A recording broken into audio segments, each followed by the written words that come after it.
एक बार एक शिष्य जिज्ञासा के साथ अपने गुरु के पास पहुंचा। उसके मन में कई सवाल थे, पर सबसे प्रमुख सवाल था, गुरु जी, मुझे ये बताइए कि आनंद कैसे प्राप्त होता है।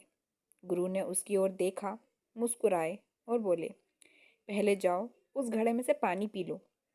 शिष्य ने गुरु की बात मानते हुए घड़े से पानी पिया और फिर वापस आकर उनके पास बैठ गया। उसने सोचा कि गुरु कुछ रहस्यमय ज्ञान देंगे, लेकिन गुरु चुपचाप उसकी ओर देखते रहे।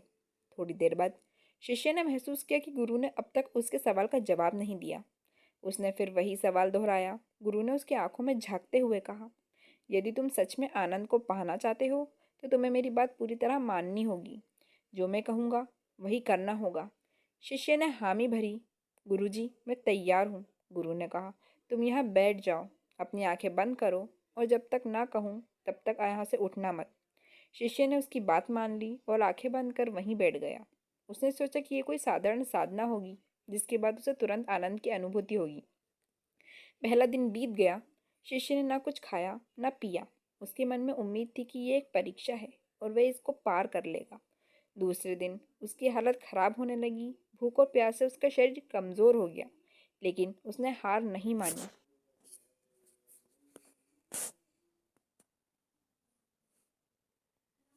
उसे विश्वास था कि गुरु उसे कोई अद्भुत ज्ञान देने वाले हैं। तीसरे दिन तक शिष्य की स्थिति और भी बिगड़ गई। उसका गला सूख रहा था, शरीर में ऊर्जा नहीं बची थी, लेकिन फिर भी वह अपने स्थान से नहीं हिला। गुरु अपने कक्ष से ये सब देख रहे थे। उन्होंने देखा कि शिष्य सहन शक्ति अब जवाब दे रही है। गुरु ने आवाज लगाई, आओ, बाहर आओ। शिष्य ने अपनी आंखें खोली और धीरे धीरे उठकर गुरु के पास पहुंचा। वह थका हुआ और निराश दिख रहा था। गुरु ने उसकी ओर देखा और मुस्कुराते हुए कहा, जाओ उस घड़े से पानी पी लो। शिष्य जल्दी से घड़े के पास गया और लपक कर पानी पीने लगा।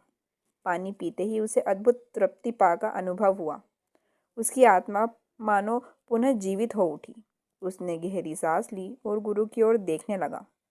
गुरु ने पूछा, कहो, अब आनंद का अनुभव हुआ? शिष्य ने कहा, हाँ गुरुजी, पानी पीने के बाद मुझे अपार आनंद की अनुभूति हुई। गुरु ने मुस्कुराते हुए कहा, यही मैं तुम्हें सिखाना चाहता था। आनंद कहीं बाहर नहीं है, वह पहले से ही तुम्हारे पास है।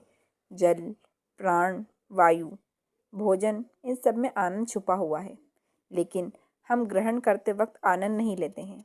परमात्मा ने हमारे लिए आनंद की पूर्ण व्यवस्था की है, पर जब कुछ हमें सरलता से मिलता है तो उसका महत्व कम हो जाता है, परंतु उनका अनुभव हमारे प्राण ले सकता है। तब हमें उनके महत्व का एहसास होता है। आनंद हमारे आसपास ही है, लेकिन हमारी जिज्ञासा और भटकाव हमें उसे देखने नहीं देते।